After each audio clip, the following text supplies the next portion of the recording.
آج یہ مطالبہ میں کرنا چاہوں گا کہ اس دن تو احمد خان نے کہا کہ جن حلقوں پہ عوامی نیشنل پارٹی کے امیدواران الیکشن کمیشن کے نتائج کے مطابق دوسرے نمبر پر آئے ہیں صرف ان حلقوں کو کھولا جائے. آج میں اس سے ایک قدم آگے جاتا ہوں اور یہ مطالبہ میں صرف پختونخوا اور عوامی نیشنل پارٹی کے لیے نہیں کر رہا. یہ مطالبہ میں ہر سیاسی جماعت کے لیے کر رہا ہوں. یہ مطالبہ میں پورے ملک کے لیے کر رہا ہوں. یہ مطالبہ میں جمہوریت کے لیے کر رہا ہوں اور جمہوری نظام کے لیے کر رہا ہوں. ایک حلقہ نہیں، پاکستان کے تمام حلقوں کو کھولنا ہوگا، تمام حلقوں کو. اور گنتی سے کام نہیں چلے گا کیونکہ گنتی تو ابھی تک آپ نے پوری کر دی ہوگی. گنتی سے کام نہیں چلے گا. ووٹ کے پرچی پر بھی انگوٹھے کا نشان ہوتا ہے اور جو اس کی کاپی رہ جاتی ہے اس پہ بھی نیچے انگوٹھے کا نشان ہوتا ہے. لہذا ایک ایک ووٹ کا بایو میٹرک چاہتے ہیں ہم.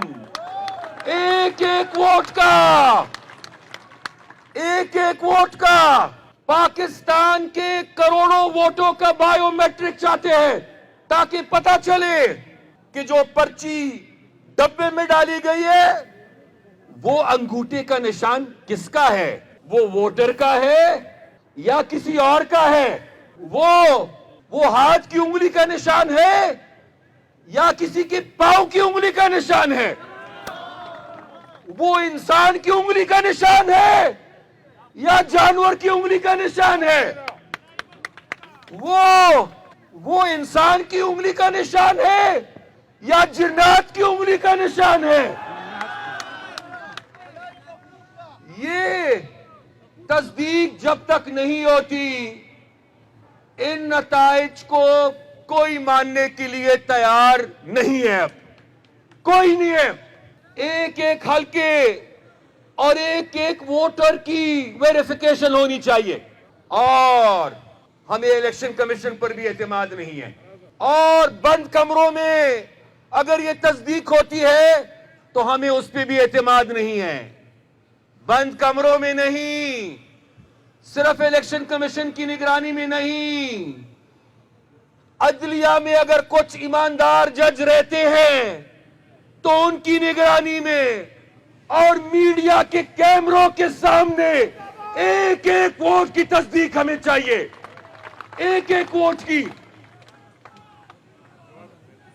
اور اگر پھر بھی ہمیں یہ کوئی کہتا ہے کہ جی الیکشن تو ٹھیک ہوئے ہیں اور آپ کو یہ نتائج مان لینے چاہیے، اگر کوئی اس کے باوجود بھی کہتا ہے کہ مان لے نتائج، تو پھر میں ان کو کہوں گا کہ ٹھیک ہے، ایمان دیر کے بیا چې دې الیکشن ته تاسو الیکشن وایې او تاسو وایې چې دا الیکشن ټیک شوی دی، نو بیا ایمان تیر کې او چې د دې ټیک الیکشن په نتیجه کې چاته اکثریت ملاو شوی دی بیا هغې ته حکومت ورکړئ.